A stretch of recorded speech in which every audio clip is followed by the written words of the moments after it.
નમસ્કાર દર્શક મિત્રો, ડે સ્પેશિયલ કાર્યક્રમમાં હું પીનલ આપ સૌનું સ્વાગત કરું છું. દર્શક મિત્રો, ભારત દેશમાં સંતોને મહત્વનું હંમેશા તેમને આગવું સ્થાન રહ્યું છે. આજે વાત આપણે કરી રહ્યા છીએ કે સંતો અને મહંતોની વિચારધારાએ અને સાથે જ તેમની વાણીએ હંમેશા ભારત દેશમાં દરેક વ્યક્તિને માર્ગદર્શન પૂરું પાડ્યું છે. એક એવા જ આધ્યાત્મિક ગુરુની આપણે વાત કરીશું કે જેઓ હંમેશા વિવાદોથી ઘેરાયેલા તો રહ્યા, પરંતુ તેમની વિચારધારાના કારણે વિશ્વ પ્રસિદ્ધ પણ બન્યા. એવા જ ગુરુ, આધ્યાત્મિક ગુરુ ઓશોની આજે આપણે વાત કરી રહ્યા છે કે જેમનું સમર્થન અને સાથે જ વિરોધ હંમેશા એક અભ્યાસનો વિષય રહ્યો છે.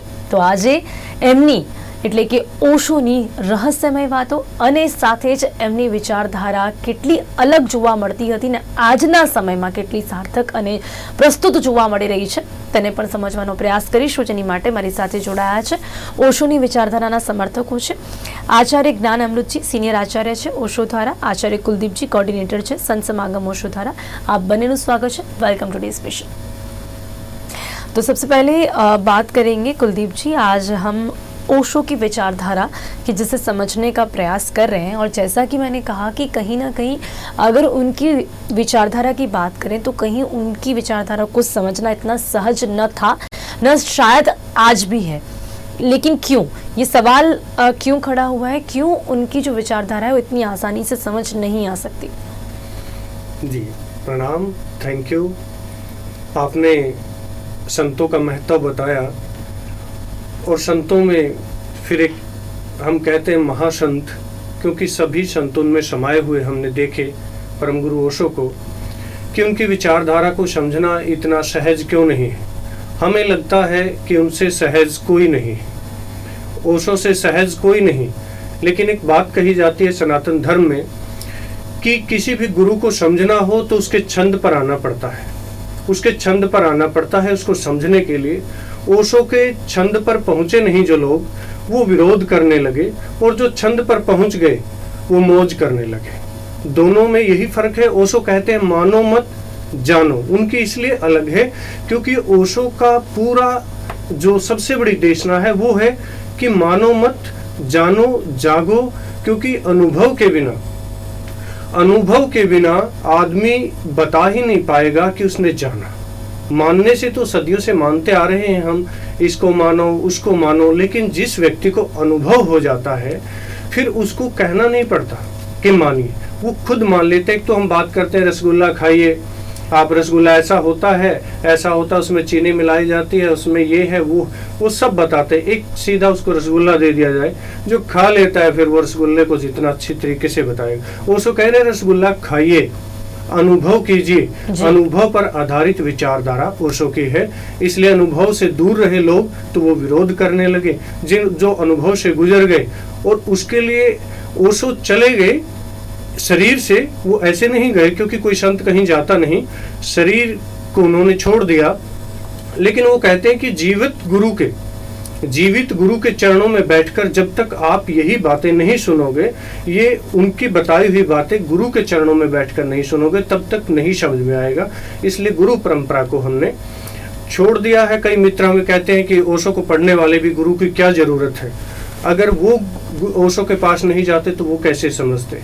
जी. और जी जी जी जी बिल्कुल. अभी जैसा कि आपने कहा सनातन धर्म की आपने बात की, आपका क्या मानना है ज्ञान अमृत जी, सनातन धर्म क्या है? अगर हम ओशो की विचारधारा के बारे में आज बात कर रहे हैं तो उनका क्या अनुदान है सनातन धर्म के लिए? ओके, नमस्कार सभी मित्रों को. बहुत प्यारा प्रश्न है. आज बहुत ही प्रचलित शब्द हो गया है, हर बच्चे के मुंह में यह शब्द गूंज रहा है, सनातन धर्म, सनातन धर्म. आइए इसको समझते हैं. दो शब्द है, एक तो है सनातन, जिसका सीधा सीधा अर्थ होता है जो पहले था, जो अभी भी है, जो आगे भी है, जिसको अंग्रेजी में कह सकते हैं इटर्नल, जो हमेशा रहेगा. दूसरा शब्द है धर्म. धर्म शब्द को लेकर बहुत भ्रांति है. धर्म जो है संस्कृत का धृ धातु से आया है, उसका अर्थ होता है एक ऐसी शक्ति जो सबको धारण किए हुए है. एक ऐसी शक्ति जो सबको धारण किए हुए, पूरे ग्रह नक्षत्र मनुष्य जीव जंतु सबको, उसको जानना धर्म कहलाता है. तो सनातन धर्म का ये अर्थ हुआ. इसमें ओशो का अनुदान सबसे बड़ा ये है कि आदिकाल से वैदिक युग से, उपनिषद काल से धर्म की परंपरा चली आ रही है, लेकिन हर धर्म की परंपरा जीवित सदगुरु के इर्द गिर्द पैदा होती है। तो जब सदगुरु शरीर से विदा हो जाता है तो धीरे धीरे वो संप्रदाय बन जाता है और फिर धर्म के नाम पर, संप्रदाय के नाम पर लड़ाई शुरू हो जाती है। तो ओशो का सबसे बड़ा अनुदान यहाँ यह है कि ओशो ने अतीत के जितने भी ग्रंथ शास्त्र हैं, दुनिया में 10 बड़े धर्म हैं, 4 भारत की धरती पर, 6 भारत के बाहर हुए हैं, उन सबके प्रॉफिट्स पर ओशो ने प्रवचन देकर उन्हें समसामयिक कर दिया। और ओशो के विरोध का यही एकमात्र कारण है कि उन्होंने उन ग्रंथों पर जो भी धूल मैल पड़ा था उसको उन्होंने उनकी एकदम सफाई कर दी। अब सफाई किसी को पसंद नहीं है, सब पुरानी चीजों में लटके रहना चाहते हैं। तो ये सनातन कारत्वार लेकिन आज वो होता है ना, कभी कभी कुछ बातें ऐसी होती हैं जो पहले इतिहास से जुड़ी होती हैं, लोगों के धर्म से जुड़ी होती हैं, जिन्हें पुरानी बातों से कुछ भी परिवर्तन काफी लोगों को नहीं पसंद आते हैं, और ज्यादातर जब वो धर्म से जुड़ी हुई हों। बिल्कुल बिल्कुल ठीक बात है। यही कारण है कि आज हम एक वोल्केनो के ऊपर बैठे हुए हैं। पागल राजनीतिक आज एक बटन दबाएगा और पूरी पृथ्वी का विनाश कर सकता है। तो आज जो कि धर्म के ऊपर जो लड़ाई चल रही है उसको हटाना बहुत जरूरी है। वो तभी हो सकता है जब हम धर्म के मूल तत्व को जानेंगे, क्योंकि पिछले 3000 सालों में 6000 लड़ाई हो चुकी है धर्म के नाम पर। तो आज पृथ्वी एक बहुत संकट काल से गुजर रही है। तो आज बहुत जरूरी है कि हमारा जो सनातन धर्म, अर्थात जितने भी दुनिया में धर्म है, वो सभी धर्म इसी सनातन धर्म के प्रोडक्ट हैं। इस चीज को समझाना, और आज विज्ञान के युग में हम जी रहे हैं, विज्ञान बहुत प्रगति कर चुका है और हमारी धार्मिक प्रवृत्ति पीछे पड़ चुकी है। विज्ञान के समक्ष धर्म को लाकर खड़ा करना है। तो धर्म और विज्ञान 2 पंख हैं। इसीलिए ओशो ने जोरबादी बुद्धा की बात की कि भीतर से भी हम संपन्न होंगे और वैज्ञानिक दृष्टि से बाहर भी संपन्न होंगे, जो कि अभिनव नया प्रयोग है जो ओशो से शुरू होता है। इसीलिए इसका इतना विरोध है। जी बिल्कुल। तो जैसा कि अभी आपने कहा कुलदीप जी, जैसा कि ज्ञान अमृत जी बता रहे हैं, तो ये वैज्ञानिक युग है। हम देख ही रहे हैं हम कितनी इस दिशा में कितना आगे बढ़ रहे हैं, टेक्नोलॉजी में कितना आगे बढ़ रहे हैं। आज का युग पूरा बदल गया है। इस वैज्ञानिक युग में आध्यात्म की जरूरत कितनी है, और आज के इस युग में उस अध्यात्म का रास्ता क्या है? जी, बहुत सुंदर आपने प्रश्न पूछा है। मेरे गुरुदेव कहते हैं हमेशा, समर्थ गुरु, वो कहते हैं कि मनुष्य स्वयं से दूर निकलता जा रहा है। विज्ञान का अर्थ है कि दूर की खोज, अध्यात्म है स्वयं की खोज। विज्ञान बाहर की खोज है। बाहर हमने बहुत सारी चीजें खोज ली हैं। मनुष्य चांद पर पहुंच गया है, लेकिन वो अपने भीतर जाने में बड़ी तकलीफ में है, उसको रास्ता नहीं मिल रहा। इसलिए ओशो ने और आगे हमारे समर्थ गुरु ने उसी वैज्ञानिकता को ध्यान में रखते हुए उसी के साथ अध्यात्म और विज्ञान को साथ रखा है कि विज्ञान का सहारा क्यों ना लिया जाए। विज्ञान भी अच्छी चीज है, लेकिन हर बड़े से बड़ा वैज्ञानिक खुद को नहीं जानता वो कौन है। मैं कौन हूं का प्रश्न उनका हल नहीं होता। वो बड़ी बड़ी थ्योरी दे देंगे, हमें चांद पर पहुंचा देंगे, लेकिन जो ये बिल्कुल छोटी सी दूरी है अपने भीतर, वो तय नहीं कर पाते। इतनी बड़ी दूरी विज्ञान तय कर लेता है, भीतर की नहीं कर पाता। इसलिए आज के टाइम में मेरे समर्थ गुरु कहते हैं कि आदमी अगर गुरु के चरणों में बैठकर, देखिए 4 चीजें महत्वपूर्ण है इसके लिए, कि पहला है शास्त्रतः। मेरे गुरुदेव कहते हैं कि शास्त्रतः है कि आदमी, आपने गीता पढ़ा, आपने उपनिषद पढ़े, आपकी प्यास जगेगी। अरे जो बुद्ध ने जाना, जो नानक ने जाना, जो कबीर ने जाना, जो शंकर ने जाना, वो हम भी जान सकते हैं क्या? ऐसी प्यास जगेगी और उसके लिए वो निकलेगा बाहर, तो कोई उसके सत्संग हाथ लगेगा, तो सत्संग में जाएंगे, तो सत्संग में कुछ प्रवचन सुनेंगे, तो उनको फिर प्यास जगेगी सत्संग से कि अरे गुरु बिना तो हम आगे नहीं बढ़ सकते।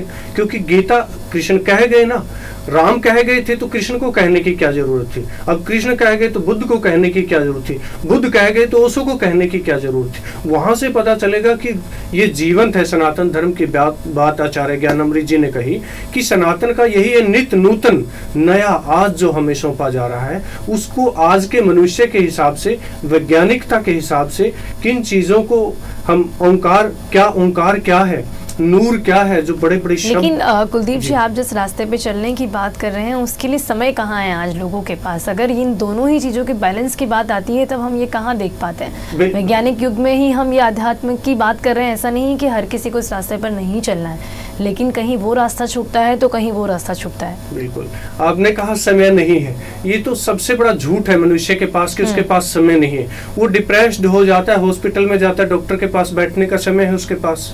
वो इतने बड़े जाम में फंसा रहता है 2-2 घंटे, उसके पास समय ही समय है। वो बीमार हो जाता है और दवाइयाँ खाता है, हॉस्पिटल में पड़ा बड़ा समय फुर्सत से, वो उसके पास समय है। लेकिन 10 मिनट का समय, आधे घंटे का समय जो गुरु के बताए रास्ते, मैंने जैसे सत्संग तक कहा था, फिर गुरु तक आता है, गुरु के चरणों में जाता है, गुरु बताता है कि स्वयं के भीतर कैसे मिले, और फिर उस बताए हुए रास्ते पर स्वतः चलता है जी। उसकी यात्रा पूरी हो जाती है। और गुरु आज के टाइम में मनुष्य को विज्ञान से नहीं जोड़ेंगे, ओशो के दर्शन से नहीं जोड़ेंगे, ओशो की बताई हुई बातों से नहीं जोड़ेंगे। आज का मनुष्य, आज के युवा और किसी विधि से राजी होने वाले नहीं है सिवाय ओशो के। जी बिल्कुल। चलिए, आपने ये बात की तो ज्ञान अमृत जी, अगर आपने कहा कि ये गुरु ढूंढना ज़रूरी है, इस रास्ते पे चलना ज़रूरी है, लेकिन जब ये इस रास्ते पर निकलते हैं तब भी हम ये देखते हैं कि कहीं ना कहीं सही गुरु मिलना मुश्किल है। आज पाखंड ज़्यादा देखने मिल रहा है, और सत्य कहाँ है, क्या कहेंगे आप? बिल्कुल ठीक है, ऐसा ये और कैसे हम उसे ढूंढ पाएंगे? ये पहली बार नहीं हो रहा है, ये आदिकाल से हो रहा है। आपको जानकर आश्चर्य होगा, बाजार में नकली सिक्का कब आता है? बाजार में नकली सिक्का तभी आता है जब पहले असली आ जाता है। तो असली और नकली दोनों सिक्के पुराने युग से चले आ रहे हैं। तो इसीलिए इसमें कोई भी दो मत नहीं है कि गुरु खोजना कठिन काम है, बिल्कुल कठिन काम है। लेकिन अगर प्यास भीतर हो, सच्ची प्यास भीतर हो, तो आदमी खोज ही लेता, और बिना गुरु के कोई यात्रा हो ही नहीं सकती। जैसे कि मैं स्पोर्ट्स से जुड़ा हूँ, मुझे मेरे पास आकर क्रिकेट खेलता हूँ, मुझसे कोई आकर कहे कि पिता के कहे कि मेरे बच्चे को क्रिकेटर बनाना है, तो मैं कहूँगा भाई किसी कोच के पास जाओ। तो जब बाहर के जगत में गाइड की जरूरत है, तो अंतर जगत की यात्रा में क्या गुरु की जरूरत नहीं है? गुरु का क्या अर्थ होता है? 2 शब्द से बना। गु का अर्थ होता है अंधकार, रू का अर्थ होता है जो अंधकार को दूर कर दे। हमारे भीतर भी एक प्रकाश है। जैसे हम सभी कहते हैं कि हम भारतीय हैं, लेकिन हमें भारत शब्द का अर्थ पता ही नहीं है। भा का अर्थ होता है प्रकाश, रथ का अर्थ होता है उस प्रकाश की खोज में जो लगा है। एक तो प्रकाश बाहर का जिसको विज्ञान ने दिया है, दूसरा भीतर एक प्रकाश है। जब तक वो भीतर प्रकाश न जले, उसी का नाम ध्यान है। जब हम भीतर जाते हैं तो स्वयं से परिचित होते हैं, स्वयं की प्रतिभा से परिचित होते हैं, और फिर भीतर उस प्रतिभा को जानने के बाद खूब शांति मिलती है, प्रेम मिलता है। तो प्रत्येक व्यक्ति चाहता है कि शांत हो, स्वस्थ हो, प्रेमी हो, प्रत्येक व्यक्ति चाहता है। जी बिल्कुल। इसीलिए आप कहना चाहते हैं कि हर एक इंसान के जीवन में गुरु जरूरी है। बिल्कुल जी बिल्कुल। जी जी जी कुलदीप जी, यहाँ पर ओशो की जो विचारधारा जो थोड़ी नहीं काफ़ी ज़्यादा कह सकते हैं अलग देखने मिली, हमेशा से, मैंने कहा पहले से भी कि काफ़ी जितना समर्थन मिला उतना ही विरोध भी उनका हुआ है, उनके विचारधारा का हुआ है। कारण भी थोड़ा ज़्यादा समझने का प्रयास करेंगे, और दूसरा कि इस विचारधारा को आप लोगों तक क्यों पहुंचाना चाहते हैं? कि ओशो की विचारधारा को आपने कहा कि अलग, वो अलग इसलिए लगती है कि लोग ओशो के संदर्भ को नहीं समझते। जो बात वो कह रहे हैं, वो कहते हैं कि कल मैंने जो बोला मैं उसकी बात नहीं कर रहा, मैं जो आज कह रहा हूँ मैं उसकी बात कर रहा हूँ। अभी इसी क्षण जो बात हो रही है उसकी बात कह रहे हैं, वो पिछली बात नहीं है। उससे आगे आप कहते हैं कि क्यों पहुंचाना चाहते हैं। आज का जो मनुष्य है इस भौतिकतावादी युग में ओशो के सुने बिना, ओशो को उतारे बिना जीना संभव नहीं है। नहीं तो वो तनाव में एक तरह से वो मरा हुआ है, बेहोश है। उसको लगता है कि मैं पता नहीं कितना जानकार हूँ, मैंने कहीं से कहाँ सीख रहा है आदमी, वो कहीं से दूसरे का उधार ज्ञान वो अपने भीतर उतार रहा है, यहाँ से वहाँ से ये सारी चीज़ें इकट्ठा कर रहा है। असली बात है खाली होना। खाली होना नहीं आता, भरना तो उसको आता है, लेकिन खाली होना नहीं आता। ओशो खाली होना सिखाते हैं कि खाली हो तभी वो अमृत अपने भीतर आ सकता है, जब आप खाली होंगे। और ओशो की बात इसलिए हम पहुंचाना चाहते हैं क्योंकि आज नया मनुष्य, ओशो ने जो कहा है वो नया मनुष्य यही है कि वो, जैसे मैं खुद यहाँ बैठा हूँ ये भगवा पहने, और ये भगवा ही नहीं, इसके भीतर भगवत्ता जो होनी चाहिए वो भी है, वो लिए बैठा हूँ। मेरे गुरु के आशीर्वाद से मैं उस भगवत्ता को भी लिए बैठा हूँ, ये भगवा ही नहीं, लेकिन मैं उसके साथ मैं अपना जोरबादी बुद्धा जो कहते हैं वो नया मनुष्य है कि मैं अपने स्कूल भी चला रहा हूँ, मेरे पास जमीन है, मैं खेती भी कर रहा हूँ, मेरे बच्चे भी, मैं मेरे परिवार को संभाल रहा हूँ, उसके साथ साथ मैं इस भगवत्ता को जी रहा हूँ। ऐसे मनुष्य की जरूरत है कि ध्यानी व्यक्ति के पास धन होगा तो धन की उपयोगिता बढ़ जाएगी, और धनी व्यक्ति ही असली ध्यान कर सकता है। धन और धन की उपयोगिता, ये आज धन की ओर दौड़ रहा है मनुष्य, उसको ध्यान और दे दिया जाए और वो ध्यानी हो जाए तो इस देश को विश्व गुरु की जो कल्पना कर रहे हैं वो यही दो शब्द हैं, धन और ध्यान। ये दो महत्वपूर्ण बात है, इसलिए ओशो की बात हम पहुंचाना चाहते हैं। जी बिल्कुल। अभी ज्ञान अमृत जी, अगर हम बात ये इस विचारधारा की अलग से कर रहे हैं तो यहाँ पर ओशो जी को एक बहुत महत्वपूर्ण जो मुद्दा है, उन्हें सेक्स गुरु कहा जाता है। क्यों और क्यों इस मुद्दे पर उन्हें ज़्यादा से ज़्यादा बात करने की ज़रूरत पड़ी, और कहीं ना कहीं वो थोड़ा कड़वा बोलते हुए काफ़ी नज़र आए? शायद ये भी एक कारण है जिस वजह से वो लोगों को नहीं पसंद आए या उनके विचारधारा नहीं पसंद आई। बिल्कुल बिल्कुल। जब भी किसी भवन का निर्माण करना होता है तो पुराने भवन को तोड़ना पड़ता है। जर्जर भवन पर थूक पॉलिश करके बड़ा मकान नहीं बनाया जा सकता, उसको तोड़ना पड़ता है। तो पुराने जितने हमारे धार्मिक संप्रदाय थे उनके ऊपर बहुत से धूल जमा हो गए। उस धूल जमा होने का कारण है कि वो उन संप्रदायों में जीवित सद्गुरु नहीं है। यही कारण है, क्योंकि जितने भी जीवित सद्गुरु होते हैं उनके इर्द गिर्द ही धर्म की सुगंध और उत्साह उमंग रहता है।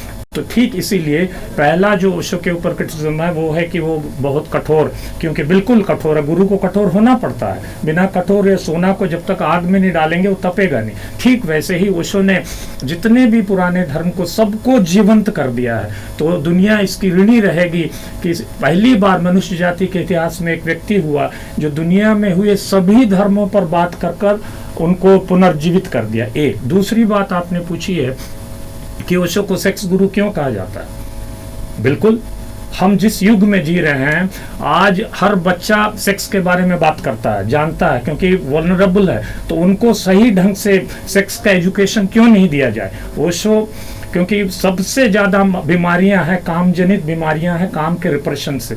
तो ओशो कहते हैं कि काम ही की शक्ति, क्योंकि हम और आप जो यहाँ बैठे हैं काम की शक्ति के कारण बैठे हैं। हमारे माता पिता अगर काम में नहीं लीन होते तो हम यहाँ नहीं होते। तो काम अपवित्र कैसे हो सकता है। जैसे कि कीचड़ में कमल खिलता है, तो कीचड़ क्या बेकार है? नहीं। तो कहते हैं काम से, ओशो की बात आधी समझी गई। ओशो कहते हैं काम से राम की ओर चलो। उनकी एक बहुचर्चित किताब है संभोग से समाधि की ओर। उनके 750 से भी अधिक किताबें हैं, लेकिन एक किताब जब हम लोग पुस्तक मेला लगाते हैं तो एक किताब लोग आकर छुप के पूछते हैं कि वो किताब है, वो है संभोग से समाधि की ओर। अब जबकि उसमें वर्णन है कि कैसे काम की शक्ति का रूपांतरण कर सके। ये तो हजारों साल से हमारे ऋषि कर रहे हैं। अजंता, एलोरा, आप उड़ीसा के मंदिर में चले जाइए, वहाँ काम की चारों तरफ की मूर्ति है, लेकिन भीतर कोई काम नहीं है। ये जो काम है इससे संसार बना है। तो काम शब्द निंदित नहीं है, तो काम पवित्र है।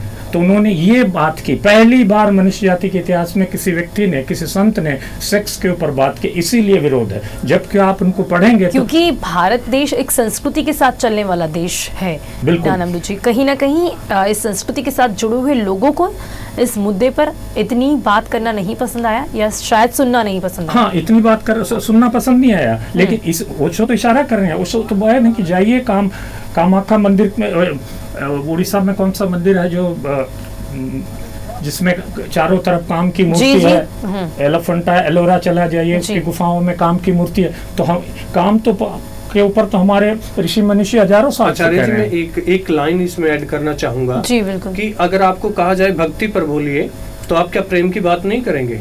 तंत्र योग पर अगर बोलना पड़ेगा, इसलिए तो कहते हैं कि संदर्भ को नहीं जानते हो, सो किस संदर्भ में बोल रहे हैं। अगर हम तंत्र योग पर बात कर रहे हैं तो उस पे इसकी चर्चा करनी होगी। आपको अगर कहा जाए कि अहमदाबाद से दिल्ली जाना है, तो आप अगर अहमदाबाद को नहीं छोड़ेंगे तो क्या दिल्ली जा पाएंगे? ये संभव है? अगर आप अहमदाबाद से नहीं निकलेंगे बाहर तो क्या आप दिल्ली पहुंच पाएंगे? तो यही बात समझ में नहीं आई संभोग से समाधि की ओर, कि काम से कैसे मूलाधार चक्र पर हमारी एनर्जी है उसको सहस्त्रार पर ले जाना है। ये तंत्र योग में वो जो विधि है वो विज्ञान बताया है, और लेकिन लोग नहीं समझे, दुर्भाग्य है नहीं समझे इस बात को, इसको ही लेकिन वो भी अच्छा है। जो नहीं समझे वो अब समझाएंगे, ये समय है, ओशो का समय है, अब समझने वाले हैं, क्योंकि आगे जीवित गुरु की परंपरा चल पड़ी है ओशो में। और ये धर्म चक्र परिवर्तन, एक जैसे बुद्ध का 2500 वर्ष चलना है, 2500 वर्ष चलता है सनातन धर्म में, ये आने वाले 2500 वर्ष ओशो के हैं। मैं आज कहता हूँ क्योंकि मैं खुद एक टीचर हूँ, मैं खुद मास्टर ऑफ फिलोसफी हूँ, लेकिन उसके साथ साथ मैं ये भगवा पहने बैठा हूँ। मुझे पता है कि वो चलने वाला है और आज के नए बच्चे को इसका बताना बहुत जरूरी है। विज्ञान को जब तक आज के अध्यात्म में नहीं लाएंगे तो बहुत पीछे छूट जाएंगे, तभी राजी हो। जी जी जी, ज्ञानामृत जी, अगर हम बात आज अध्यात्म की भी कर रहे हैं तो यहाँ पर आत्मा और परमात्मा ऐसे शब्द जो हमेशा से संतों महंतों के प्रवचन में सुनने तो मिलते हैं, लेकिन क्या इसका किसी को अनुभव है? ये बहुत ही इंटरेस्टिंग और बिल्कुल सही प्रश्न ये पूछा जाना चाहिए, क्योंकि दुनिया में बहुत से शब्द हैं जो हम बचपन से सुन रहे हैं। उनमें ये दो शब्द बड़ा महत्वपूर्ण, आत्मा और परमात्मा। माता पिता बच्चे को समझाते हैं, गुरु शिष्य को समझाता है कि आत्मा परमात्मा की बात। लेकिन अगर बच्चा, आज हम विज्ञान के युग में जी रहे हैं, तो आज हमें अनुभव की जरूरत है। तो आत्मा का अनुभव क्या कि आत्मा शब्द आता कहाँ से है? ये अत धातु से आता है, जिसका अर्थ होता फैलाव। जैसे कि अभी मैं कहूँ आपसे कि आप फैलाव का अनुभव कब करते हैं, तो आप निश्चित रूप से करेंगे जब मैं बहुत खुश होती हूँ, कि बहुत अच्छा लगता, तो फैलने का अनुभव होता है। जब भी हम दुख में होते हैं, तकलीफ में होते हैं, तो सिकुड़ाव का अनुभव होता है। वो जो फैलना, हमारे भीतर कुछ है जो फैल रहा है, जो हमारे भीतर एक केंद्र, जैसे एक चक्का चलता है, चक्के में ऐसा क्या है जो नहीं चलता, वो धुरी है, वो नहीं चलता। ठीक वैसे ही हमारा शरीर है, हमारा मन है, हमारे भाव हैं, इन तीनों के पार एक केंद्र है हमारा, उस केंद्र का नाम आत्मा है। ये तो सबको इसमें मानने की क्या जरूरत है। और ध्यान जो है उस आत्मा को जानने का विज्ञान है। ये ठीक ऐसे जैसे एक खाली घड़ा है, घड़े में क्या है? घड़े में आकाश है। घड़े के बाहर क्या है? आकाश है। घड़ा अगर टूट जाए तो क्या होगा कि भीतर का आकाश बाहर के आकाश से मिलकर, तो घड़े के भीतर के आकाश को आत्मा कहते हैं और बाहर के आकाश को परमात्मा कहते हैं। जी बिल्कुल कुलदीप जी, तो फिर यहाँ पर आपने कहा कि आप ये विचारधारा लोगों तक पहुंचाने चाहते हैं, और तो क्या ओशो में मानने वाले लोग या आप सभी देवी देवताओं में कितना मानते हैं? देखिए, ओशो ने देवी देवताओं पर जहाँ संदर्भ की बात आती है कि खरपतवार हटाना था, बहुत सी भ्रांतियां हटानी थी, कि हम मूर्ति को कहें कि ये इसमें पूजिए, पूजने से ऐसा होता है। वो कह रहे थे मानिए मत, इसको जानिए कि कण कण में कैसे परमात्मा है। और देवी देवताओं को ओशो ने, आप सुनेंगे एक जगह बिल्कुल कहा है कि सब शक्तियां हैं। जब देखिए आज के युग में कई मित्र हैं हमारे ओशो को फॉलो करने वाले, तो वो भी कहते हैं कि ओशो ने तो देवी देवताओं पर कटाक्ष किया है, नहीं माना है, ये नहीं माना। वो ओशो को तो मानते हैं कि वो शरीर के बाद भी आज है, यहाँ है, लेकिन ओशो जब यहाँ हो सकते हैं तो क्या देवी देवता नहीं हो सकते? सबकी अपनी सत्ता है, जो बना है हमारे ऋषियों ने, जो विज्ञान बताया है, उनसे ये अलग बात है कि वो विधि खो गई है कि उनसे कनेक्ट होने के लिए, लेकिन ऐसा नहीं है कि वो आज वो जिन देवी देवताओं में मानती हैं उनके बारे में या उनके अस्तित्व पे कोई भी सवाल खड़ा करना, ये कितना योग्य है? देखिए, उसको सवाल खड़ा करना नहीं, उसको समझाना है कि आप उनसे जुड़ने का विज्ञान जाने, उनसे जुड़िए। आप सीधा जा रहे हैं, पत्थर के सामने झुक रहे हैं, बस ये अच्छी बात है कि कम से कम झुक रहे हैं, लेकिन वो झुकना पूरी जिंदगी चला जाएगा, उससे मिला तो कुछ नहीं जी। अगर आपको भीतर कुछ मिल जाए, फिर उस मूर्ति के सामने झुकने में मजा आएगा। वही बात है कि उनको आगे बढ़ाया जा रहा है कि देवताओं से कैसे कनेक्ट हो। भाई मानते जाओगे तो उनसे परिचय नहीं होगा, लेकिन अगर आप जान लोगे तो जी। आज के समय पर ज्ञानामृत जी, बहुत महत्व का मुद्दा है कि आज हर एक इंसान तनाव में है। अगर हम आध्यात्म की बात कर रहे हैं और ऐसे रास्ते की बात कर रहे हैं जहाँ सभी को शांति मिले, तो सबसे पहले तनाव मुक्ति जरूरी है। क्या कहेंगे ओशो की विचारधारा में, या आपके हिसाब से तनाव मुक्ति आज के समय में कैसे? बिल्कुल, ये प्रश्न मुद्दे का प्रश्न है और प्रत्येक के भीतर है। मैं अपोलो हॉस्पिटल हैदराबाद में 4 साल काम किया हूँ, वहाँ पर एज ए मेडिटेशन थेरेपिस्ट। वहाँ पर लोगों को भेजा जाता था, क्योंकि आज मनोविज्ञान ने पता लगा लिया है कि 100 में 85% से ऊपर की बीमारी तनाव है। अगर आप तनाव में जीते हैं तो आपके पेट में अल्सर हो सकता है, बीपी बढ़ सकता है, कोलेस्ट्रॉल बढ़ सकता है, ट्राइग्लिसराइड बढ़ सकता है। ये विज्ञान ने खोज लिया है। बहुत सी बीमारियों के लोग दवाई खाते रहते हैं बिना माइंड को ट्रीटमेंट किए हुए। तो ध्यान क्या है, ये आपके मन को शांत करता है। अभी हमारा मन विचारों से लोडेड है और विचार भी नकारात्मक विचार बहुत घूम रहे हैं, जिसके कारण तनाव होता है। तो ध्यान हम जब करते हैं तो मन निर्विचार हो जाता है। उस निर्विचार अवस्था में हमारे शरीर में बहुत सुंदर सुंदर हार्मोन्स छूटते हैं, बहुत सुंदर सुंदर हार्मोन्स छूटते हैं, एंडोर्फिन, सेरोटोनिन से सब छूटते हैं। तो इससे शरीर स्वस्थ होता है। ये वैज्ञानिक रूप से सिद्ध हो गया कि अगर आप ध्यान करेंगे तो आपका शरीर जी। तो आपको लगता है ऐसे ध्यान के रास्ते पे चलने के लिए आज के युग में आध्यात्मिक विश्वविद्यालय की भी जरूरत है? एकदम, इस दिशा में हमारी सरकार काम कर रही है। आज प्रत्येक स्कूल में योग के शिक्षक नियुक्त कर रहे हैं। अब योग आ गया, मतलब ध्यान जो है योग का अभिन्न हिस्सा है।